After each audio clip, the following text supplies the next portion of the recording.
네, 안녕하세요. 한국의 탈시설의 미래와 현재를 알아보기 위해서 오늘 대담 자리를 마련하였습니다. 안녕하세요. 저는 CBS 노컷뉴스 박성희 기자라고 합니다. 반갑습니다. 네, 반갑습니다. 인사는 아까 하셨겠지만 먼저 소개를 좀 드릴게요. 스웨덴 IL 파운더신 아돌프 박사님이세요. 네.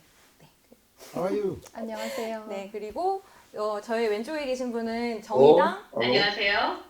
장혜영 Glad to be 의원님이십니다. 또 초청해 주셔서 감사합니다.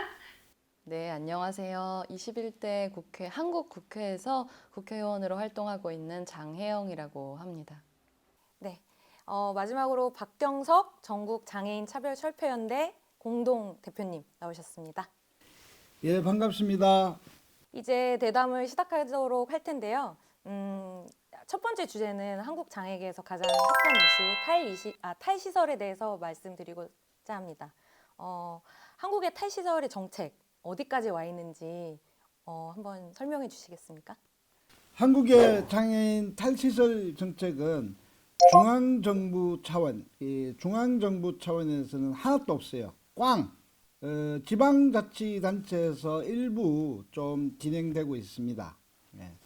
특히 서울시 같은 경우에는 이 주택을 지원하고 그리고 탈시설 정착금도 지원하고 그리고 활동보조 개인별 서비스로 활동 지원 서비스를 추가로 시설에서 나오면 한 달에 120시간 정도를 제공을 하고 있는 것이 대표적으로 지금 서울시에서 진행되고 있는 것이고 한국에서는 그것을 모범이다라고 이렇게 하고 있습니다. 그래서 중앙정부 차원에서 정책적으로는 없고요. 그거를 이제 만들려고 노력하고 있는 것이고 지방정부 차원에서 일부 되고 있는데 서울시가 가장 많이 지원하고 있습니다. 그럼 서울시가 가장 많이 지원을 하고 있는데 문재인 정부에서 올해 그러니까 처음 취임했을 때 당시에 이제 탈시설을 하겠다고 선언을 했었는데, 네, 어디까지 왔나요? 별로 진행되고 있지 않은 건가요? 제가 설명을 좀 드리면 일단 한국에서 이제 2008년에 그 장애인 권리 협약을 비준을 해서 이제 그 영향 하에 들어오게 되었고요. 2009년부터 말씀해 주신 것처럼 박경석 선생님이 이제 서울을 중심으로 지방자치단체를 중심으로 탈시설 정책이 이제 시행이 되었었고 중앙 차원에서 탈시설이라고 하는 그 정확한 워딩이 이제 정책적으로 들어온 거는 2017년에 이제 현재 문재인 정부가 들어서면서부터라고 말씀드릴 수 있을 것 같아요. 하지만 정말 선언적인 의미에서의 탈시설이고 이제 관련해서 아주 구체적인 어떤 계획이 수립되어서 시행이 되거나 아니면은 충분한 예산이 반영되거나 이렇지는 전혀 않고요. 당장 내년도 2021년도 정부 예산에 정확하게 탈시설 예산이라고 들어가 있는 항목은 딱 하나밖에 없는데 그게 어떤 직접적인 사업이라기보다는 간접적으로 이제 어떤 중앙의 지역사회 전환센터라고 하는 것을 만들기 위한 연구 용역에 2억 7천만 원 정도 가 배정되어 있는 게 다예요. 하지만 반면에 여전히 시설을 지원하는 그런 예산은 5,200억 원 정도 달합니다. 그 정도군요. 그러면 지금 아돌프 박사님 잘 들리시죠? Try my best. 지금 한국의 상황을 들어보시고 스웨덴에 비해서 어느 정도로 와 있는 것 같은지. I must tell you that your impression of Sweden as being a deinstitutionalized country is not quite correct. For the younger population, we still have, unfortunately, institutions. These are so-called group homes, meaning around 4 to 6 persons will live in one large apartment or a small house. There will be rooms for the staff. There might be staff on hand throughout most of the day, but sometimes not at night. These group homes and these facilities for younger persons with disabilities differ from municipality to municipality and have also different names. So it's difficult to statistically know how many younger persons live in these facilities. My estimate right now, roughly, is about 60,000. Sweden, by the way, has a population of a little more than 10 million people, to give you a comparison. So, in other words, Sweden is not completely deinstitutionalized. 그리고 두 번째 이제 그러면 이제 한국 쪽의 얘기를 더 먼저 해볼게요. 그러면 이번에는 장혜영 의원님이 이제 공동 발의 예정이라고 들었는데 탈시설 지원법이 어떤 건지 한번 설명 좀 해주시겠습니까?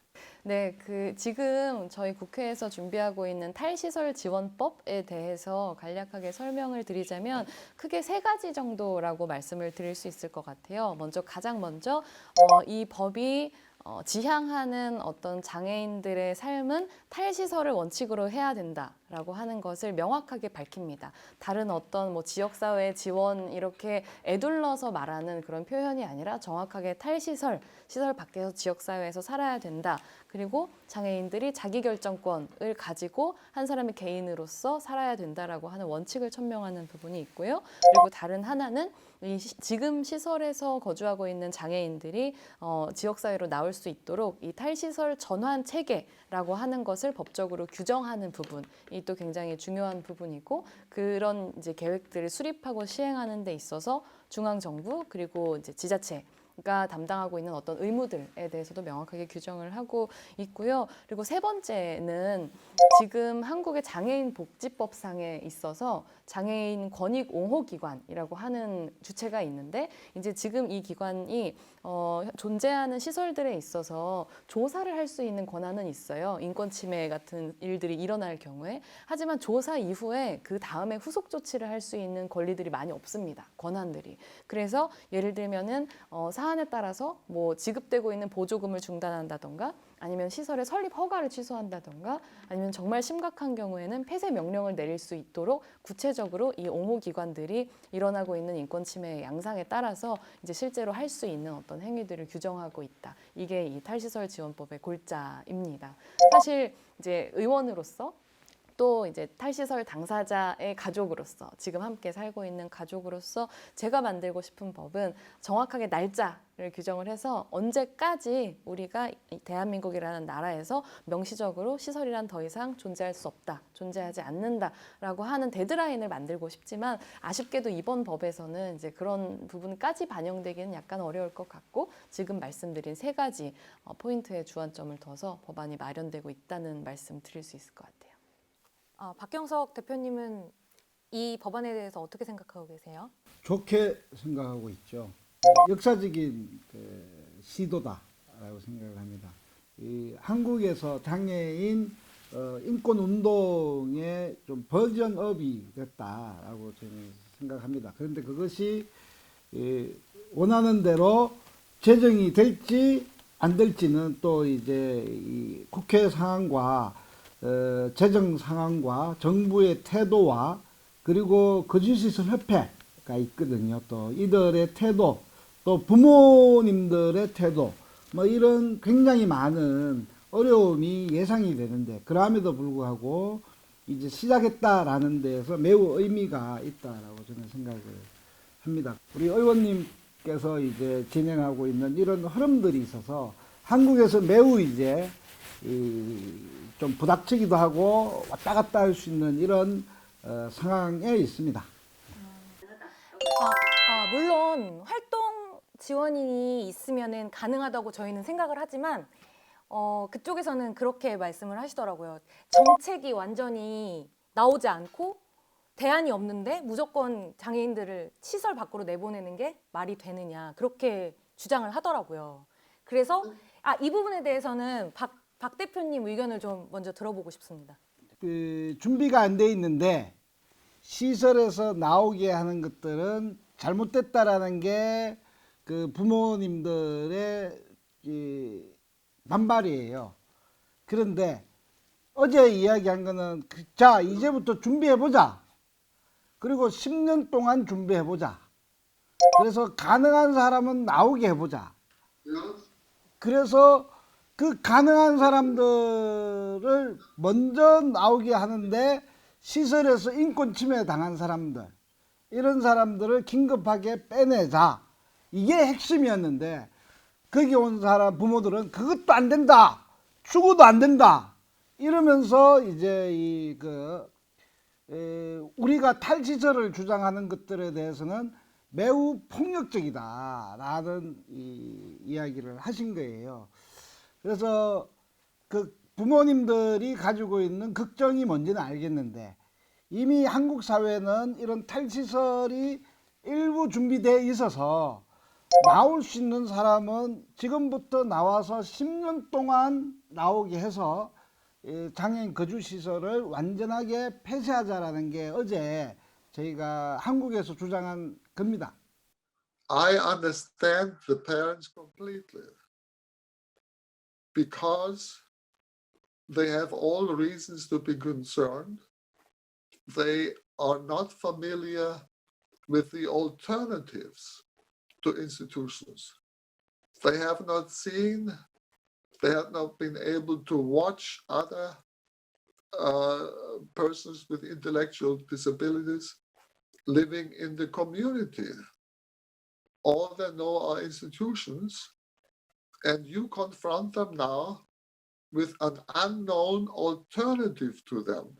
재밌는 게 뭐냐면 탈시설을 지금 당장 해야 된다고 하는 사람들이 얘기하는 근거와 탈시설을 지금 하면 안 된다고 얘기하는 사람들의 근거가 똑같아요. 아까 말씀하신 시간이 걸린다는 거예요. 탈시설을 해야 된다고 얘기하는 사람들은 시간이 걸리기 때문에 지금 당장 해야 된다는 거고 하면 안 된다는 사람들도 시간이 걸리기 때문에 나중에 해야 된다는 거예요.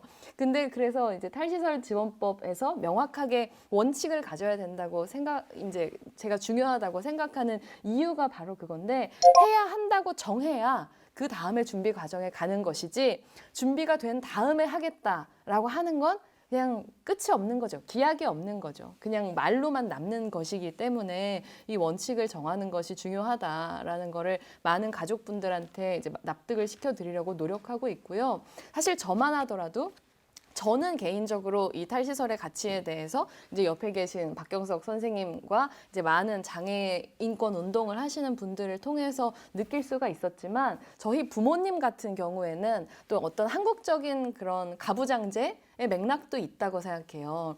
장애를 가진 자녀를 책임지는 거는 부모의 몫이지 형제자매의 몫도 사회의 몫도 아니다. 라고 생각하는 어떤 되게 깊은 고정관념 같은 것들이 있으시거든요. 그래서 사회의 몫이라고 얘기하면 마치 내가 부모 역할을 제대로 하고 있지 못한 것 같은 그런 죄책감을 묘하게 느끼고 계시기도 하세요. 그래서 그런 이제 문화적인 부분들 또한 손가락질해서 비판한다고 해서 나아지는 거라고 생각하지는 않고 반복해서 말씀하신 것처럼 잘 살아갈 수 있는 다른 옵션들이 존재한다는 거를 보여드리고 안심시키는 방향 어떤 긍정적인 소통이 훨씬 많이 필요하다고 생각합니다. 네, 이제 장애 등급제와 그 이후에 제도에 대해서 한번 말씀을 해보겠는데요. 장애 등급제가 작년에 폐지가 되고 서비스 지원 종합조사로 바뀌었잖아요. 이것도 굉장히 문제가 많다고 들었는데 지금 어디까지 문제가 개선이 됐고 어떤 방향으로 나가야 될지 그 얘기를 한번 해주시겠습니까? 한국 사회에서 이 장애 등급이 있었습니다. 의학적인 기준으로 6단계를 나누었는데 이제 의학적 기준을 좀 안 보고 사회적 환경, 기능을 중심으로 이제 보겠다고 해서 등급제가 폐지되고 종합 서비스 평가표가 도입이 됐습니다. 좀 우리 스웨덴에 계신 분을 좀 이해시키기 위해서 예를 들어서 이제 장애의 급수를 매길 때는 의학적인 것을 중심으로 해서 급수가 나뉘었다면 종합 서비스는 너가 혼자서 밥을 먹을 수 있니? 아니면 혼자서 배변을 처리할 수 있니? 혼자서 이 어떤 기능을 중심으로 이렇게 해서 점수를 매겼습니다. 근데 가장 큰 문제점 중에 하나가 이 어떤 그런 기능 점수로 하니까 저와 같은 신체적 장애인은 물론 절대적으로 낮지만은 발달 장애인, 지적 장애인에 비해서는 점수가 잘 나와요.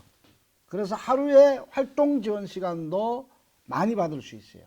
물론 한국은 절대적으로 낮기 때문에 뭐 그렇지만 한국 사회에서 지적 장애와 정신자가 이제 이 신체적 장애인의 차이가 있는데 발달 장애인, 활동 지원 서비스가 필요한 발달 장애인이 하루에 뭐 3시간, 4시간 이렇게 받는 것이 다이기 때문에 시설에서는 지금 한국에서는 시설에 발달 장애인이 거의 다거든요.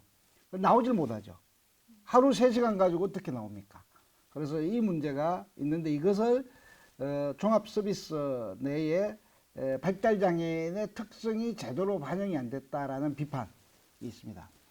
그리고 정부가 하루 16시간까지 주겠다고 이렇게 해서 점수를 구성을 했는데 문제는 하루 16시간 점수 받아서 나온 사람이 1년 동안 지금 1년 반이 돼가는데 한 명도 없다는 거예요. 아마 그 하루 16시간을 받으려면 그 점수 체계에 의하면 슈퍼 울트라 거의 지적 장애에다가 신체적 장애에다가 그것도 가장 심한 장애 그거를 받아도 겨우 나올까 말까 한 명도 안 나왔다는 겁니다. 그래서 이것이 허구가 아니냐라는 비판이 있습니다.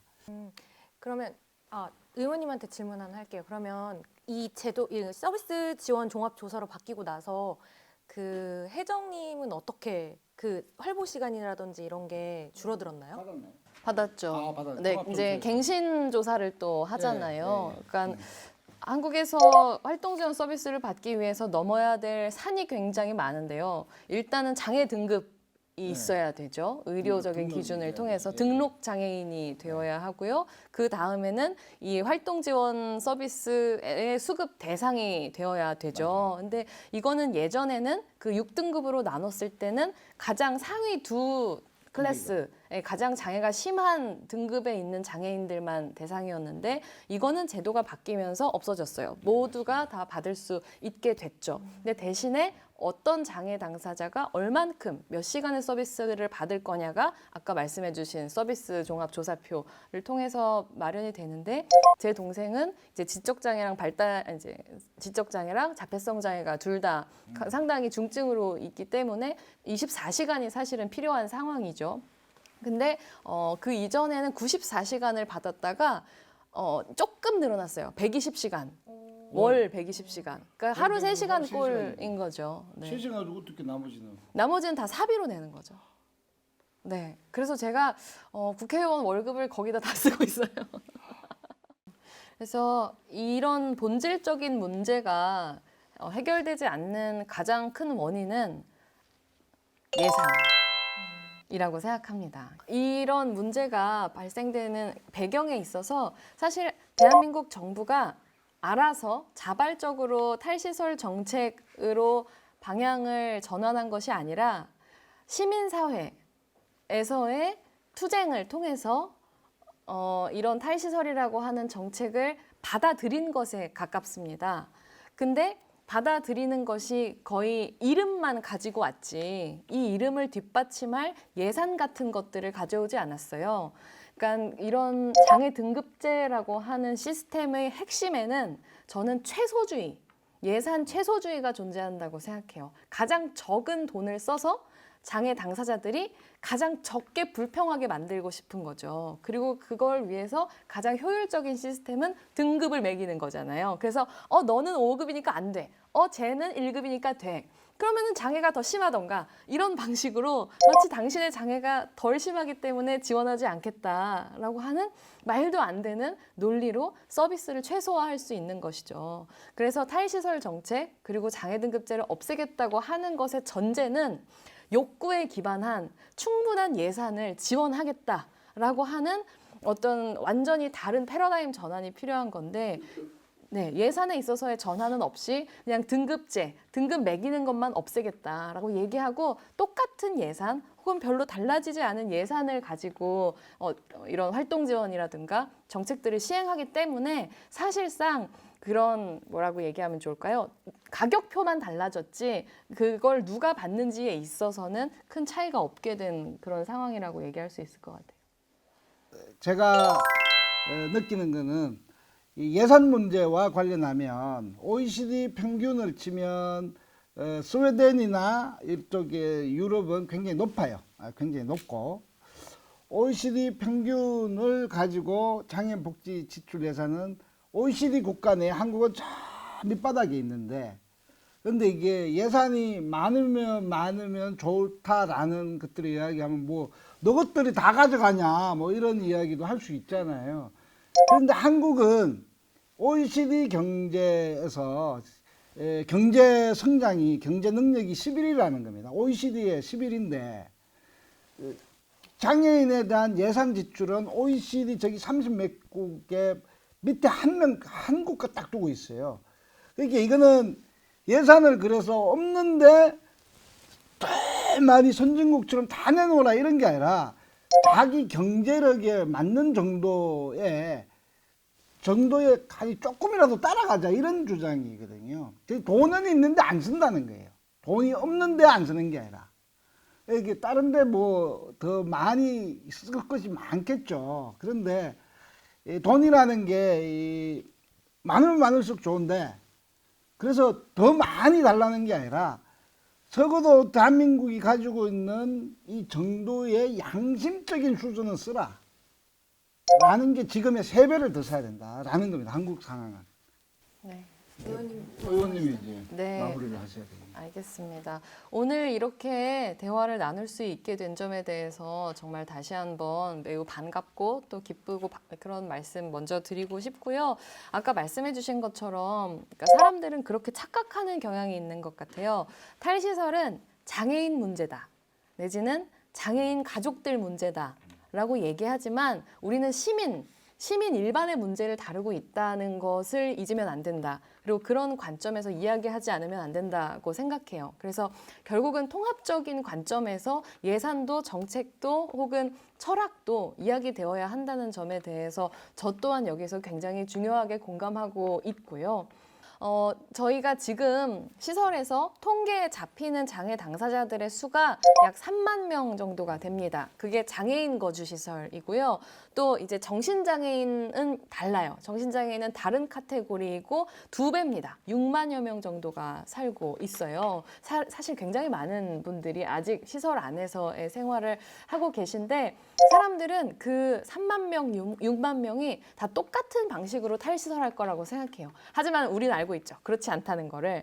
3만 명의 장애인들이 시설에 살고 있으면 3만 가지의 탈시설하는 방법이 있고 3만 가지의 계획이 필요하다라고 하는 관점에서 접근을 해야 한다는 것이고 그와 반대로 그 부분에 있어서는 전 굉장히 개인적이고 그리고 또 섬세한 그리고 적극적인 개입이 필요하다고 생각하지만 결국에는 우리가 통합이라고 하는 관점으로 나아가는 데 있어서는 유니버설 디자인이라는 단어를 쓰면은 저는 설명하기가 좀 편안해지더라고요. 결국에는 장애가 있든 없든 누구라도 이 지역사회 안에서 어울려 살아갈 수 있는 상태를 지향하고 만들고 그걸 계속 지켜나가면 된다. 이것은 딱히 장애인만을 위한 것도 아니고 비장애인만을 위한 것도 아니고 시민 일반 누구나가 살아갈 수 있는 유연한 사회를 만들자라고 하는 어떤 그런 시민으로서의 철학, 민주주의 사회가 가지는 어떤 철학으로 결국에는 귀결된다는 생각을 하게 돼요.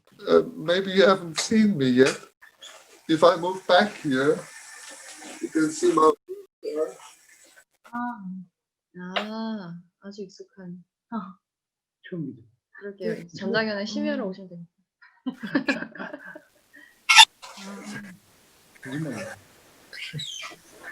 Yeah. I've been disabled since 1961. I was 17 when I had polio. I grew up in Germany. I was immediately hospitalized because of my breathing difficulties. and was living in a hospital for 5 years. So I'm very well aware of what life in institutions is about. Yeah, I'd like to recommend that everybody reads and becomes very familiar with the CRPD, because the CRPD is a fantastic document. It has a philosophy, and it's very clear about the society that we should have, that we should aim for. And I would also recommend that you study the general comments, because each article in the CRPD has its own comment.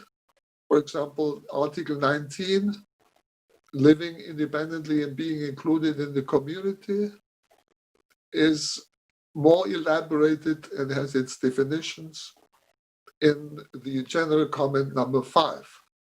Yeah. So the CRPD is a checklist of everything we need to do to prepare our communities to be for everyone, to be open for everybody. We have to prepare our communities. I can see it. We have to open up our communities to all of us. That's what we have to do.